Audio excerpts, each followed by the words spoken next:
योग के दो पक्ष हैं। मैं रोज उसके बारे में बात करता हूँ। कुछ लोग ऐसे हैं जो बात करते हैं, कुछ लोग ऐसे हैं जो केवल आत्मा की बात करते हैं, आत्मा और परमात्मा। कुछ लोग केवल शरीर में ही रमण करते हैं, शायद दोनों ही जगह भ्रम होगा, लेकिन रहना तो सबको देह में है ना, तो देह भी ठीक रहे और इस देह से जुड़ा हुआ मन भी ठीक रहे। और फिर आत्मा तो पवित्र ही है, आत्मा के लिए कुछ नहीं करना। आत्मा और परमात्मा ये दोनों ही पूर्ण पवित्र हैं। ये गड़बड़ तो सारी इस मन में और तन में है। तन और मन ठीक हुआ तो सबको आत्मा और परमात्मा का दर्शन तो अपने आप हो जाएगा। तो पहले तन को चंगा बनाओ, मन चंगा हो जाए तो फिर मन चंगा तो कठौती में ही गंगा। सबके भीतर सब कुछ है, लेकिन कहीं ना कहीं बीच का जो अंतराल है, बीच में कहीं भ्रम है, बीच में कहीं दीवार है, वो भ्रम की, संशय की, रोग की, व्याधियों की, अज्ञान की वो टूटी, फिर सब कुछ सभी कर सहज ही प्रकट हो जाता है। तो आओ आपकी यात्रा शरीर से शुरू करते हैं और शरीर से शुरू करके हम इसको चेतना तक, आत्मा के द्वार, मन के पार चेतना के द्वार, उस परमात्मा के द्वार तक ले जाते। धीरे धीरे ये शुरू करते हैं यात्रा। तो आओ शरीर से शुरू करते हैं। तो कल भी बताया था, एक बार थोड़ा सा रिपीट करते हुए बात धीरे धीरे आगे बढ़ जाते हैं। देह स्वस्थ होगा, मन पवित्र होगा। देह और अंतर की शुद्धि होने पर सहज ही अपने अस्तित्व का बोध होगा। ये योग का दोनों तरह का मैंने कहा कि स्वरूप आपको यहां मिलेगा। सबसे पहले पैरों को सामने खोल लीजिए, उंगलियों का अंगूठों को आगे पीछे दबा लीजिए थोड़ा। पहले ये बाहर की संधियां इनको ठीक कर लेते, फिर आत्मा की परमात्मा की संधि भी होगी। संध्या काल भी होता जा रहा है, सुबह शाम 2 वक्त संध्या काल होता है, जब दिन का रात्रि से मिलन होता है। ऐसे ही आत्मा का परमात्मा से मिलन हो, इसलिए दोनों वक्त संध्या करने के लिए हमारे यहां पर मर्यादा है प्राचीन काल से। पूरे पंजे को आगे पीछे अब दबा लीजिए। एक बोला मुझे अंधेरों को दूर भगाना है। वो लठ लेकर के अंधेरे में लठ मार रहा था। मैंने कहा क्या कर रहा है? बोला अंधेरों को भगाऊंगा। मैंने कहा प्रकाश कर देना, अपने आप भाग जाएगा। अंधेरे का कोई अस्तित्व ही नहीं है, वो तो प्रकाश के अभाव का नाम है। बंधन, दुख, ये पीड़ा, ये अभाव, ये आसक्ति, ये सब इसी बात का नाम है। जब तक भीतर विवेक नहीं है, ज्ञान नहीं है, और वो ज्ञान केवल किताबी ज्ञान नहीं, वो अनुभूति के स्तर का ज्ञान। हमारे संतों ने कोई बहुत बाहर की पुस्तकें बहुत ज्यादा नहीं पढ़ी। सदगुरु साईनाथ ने कोई पीएचडी कर रखी थी क्या? अब कोई पीएचडी इनके ऊपर आकर के आज पीएचडी करेंगे कि हो क्या रहा है, मामला क्या है? कबीर साहब ने कोई पीएचडी नहीं कर रखी, लेकिन आज कबीर साहब पर पीएचडी होती है। वो भीतर का ज्ञान था उनको। मैं तो एक सीधी सी बात कहता हूं, दबा लो, गोल घुमा लो। ये तो रिलैक्स करने के लिए, पैर को तो रिलैक्स हो ही रहे ना। ये तो फिर दाएं पैर को उठा लो, बाएं जगह पर रख लो और इसको हिला लो जरा। ये तो रोज ही कर रहे हैं आप, ये तो करना ही करना। मैं एक दूसरी एक्सरसाइज करवा रहा हूं, शरीर के साथ साथ तुम्हारी बुद्धि का भी व्यायाम करवा रहा हूं। देखो ये गीता कहां से प्रकट हुई? यहीं से प्रकट हुई ना। वेद कहां से प्रकट हुई? यहीं से प्रकट हुई। जहां से गीता प्रकट हुई, जहां से वेद प्रकट हुई, जहां से कुरान प्रकट हुई, जहां से बाइबल प्रकट हुई, उसको कोई नहीं देखता। क्या उस पुस्तक को ही देखते रहते हैं? उसमें से पढ़ के फिर झगड़े करते रहते हैं।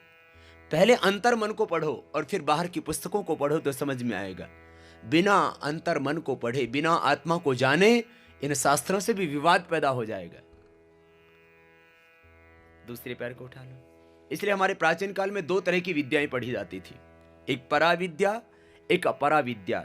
परायया तत् अक्षरम अधिगम्यते। परा विद्या उसको बोलते हैं जिससे अक्षर अविनाशी आत्मा और परमात्मा को जाना जाता था, वह आत्म विद्या होती थी। दोनों पैरों को तलवों से मिला लीजिए। हम लोग अपने अहम को पोषित करने के लिए न जाने क्या क्या कर डाल देते हैं। दोनों पैरों को तलवों से मिला लो, हिला लो। हमारा धर्म एक विज्ञान है, अज्ञान नहीं है। और धर्म के मर्म को जिन्होंने समझा वो कोई अवैज्ञानिक लोग नहीं थे। धर्म तो बात वैज्ञानिक बुद्धि से समझने की चीज है, लेकिन समझ तो हो, सोच पूरी तरह से वैज्ञानिक होनी चाहिए। फिर देखो और पाओगे कि धर्म सच है, लेकिन धर्म के नाम पर भ्रम, वह कहीं ना कहीं हमारे स्वार्थों के कारण से जुड़ जाता है, वह ठीक नहीं होता। ये भीतर का संतोष मिलता है योग से, अध्यात्म से। आइए पैरों को सामने खोल लीजिए, जरा गोल घुमा लीजिए।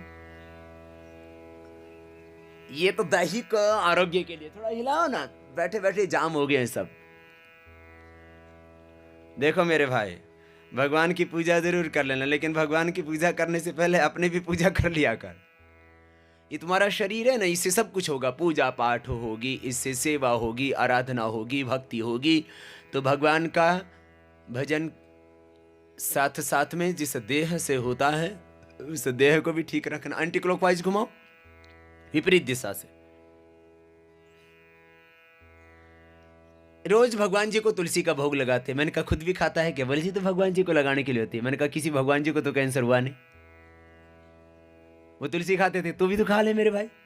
तो भगवान जी को तुलसी का भोग लगाते हो तो खुद भी तो लगा लिया करो। अब शिव जी को जो है क्या चढ़ाते हैं? बिल्व पत्र चढ़ाते हैं। मैंने कहा खुद खा लिया कर, कभी डायबिटीज नहीं होगी, ब्लड प्रेशर नहीं होगा, और शरीर में से दुर्गंध नहीं आएगी, बेल की तरह सुगंध आएगी। बेलपत्र खा लिया कर।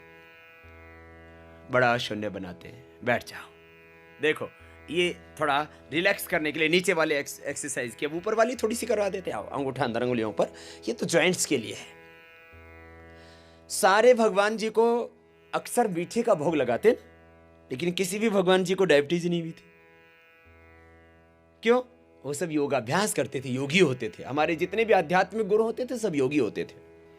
बड़ा शून्य बनाओ गोलाई में। तो मेरे भाई, एक बोला जी आपकी कपालभाति गणेश जी क्यों नहीं करते थे?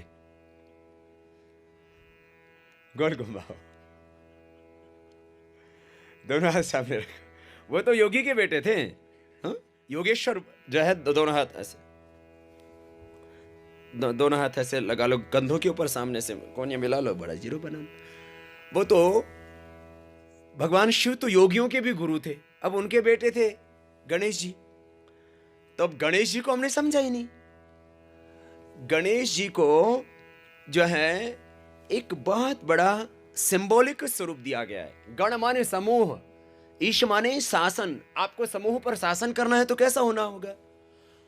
बड़ा मस्तिष्क रखना होगा, सूक्ष्म दृष्टि रखनी होगी, दिखाने के दांत और खाने के और। गणेश जी की तरह दूर दूर तक की गंध आनी चाहिए कि कहाँ क्या क्या हो रहा है। लंबा सा सोंड, और जो कुछ सुनो, जो कुछ देखो, जो कुछ करो, सब अंदर पेट में जाना चाहिए। तुम क्या करते हो? तुम्हारे पेट में कोई बात हजम ही नहीं होती, खास करके लेडीज को। दोनों हाथ ऊपर उठा लो। इसलिए बहुत से घरों में यही विवाद रहता है। मैंने कहा तुम घर वाली को सारी बातें क्यों नहीं बताते? बोले जी अभी इसको बताओ, पूरे मोहल्ले को पता लग जाएगी। तो गणेश जी का जैसा पेट होना चाहिए, सब कुछ हजम हो जाना चाहिए, तुम्हारे भीतर पेट में जाना चाहिए। समूह को, घर को, परिवार को, इंस्टीट्यूट को चलाना है तो सब बातें बाहर नहीं कही जाती, पेट में रखी जाती। पेट में रखने का अर्थ वही है कि हर बात बाहर नहीं बोली जाती है। दोनों पैर सामने खोल लीजिए। कुछ नए आसनों का प्रशिक्षण। बाएं पैर को सामने से मोड़ लीजिए और उसकी एड़ी एनस के पास लगा दीजिए। ऐसे बाएं पैर की एड़ी एनस के पास गोमुखासन करेंगे। बाएं पैर, लेफ्ट लेग को मोड़ा सामने से, एनस के पास उसकी एड़ी लगा दी। अब दाहिने पैर को उठाइए, बाएं पैर के ऊपर रख दीजिए। ऐसे ऐसे बाएं पैर को नीचे से, दाएं को ऊपर से लिया और ऐसे घुटने पर घुटना आ गया। बहुत सरल है ना? कोशिश करना ऐसे, जितना हो जाए उतना। इतना तो हो जाएगा सभी से। ऐसे बैठ जाए। अब नेक्स्ट स्टेप, राइट हैंड को ऊपर उठाइए, लेफ्ट को पीछे से लीजिए और दाहिने हाथ से बाएं हाथ को पीछे से पकड़ लेना।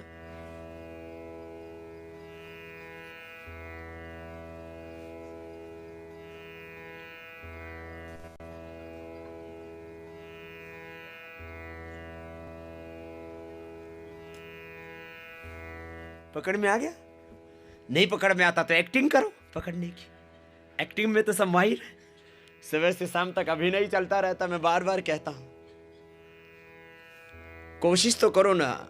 अभिनय करते करते हकीकत में भी हो जाता है। करो करो करो, कोशिश करो।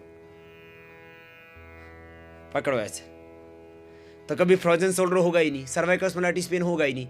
मूत्र रोगों के लिए, सर्वाइकल स्पॉन्डिलाइटिस पेन के लिए, फ्रोजन शोल्डर के लिए, प्रोस्टेट के लिए, प्रोस्टेट की प्रॉब्लम, मूत्र रोग, और पुरुषों को रोग होता है एक हाइड्रोसिल की प्रॉब्लम, उसके लिए विशेष उपयोगी है। आसन का नाम है गोमुखासन।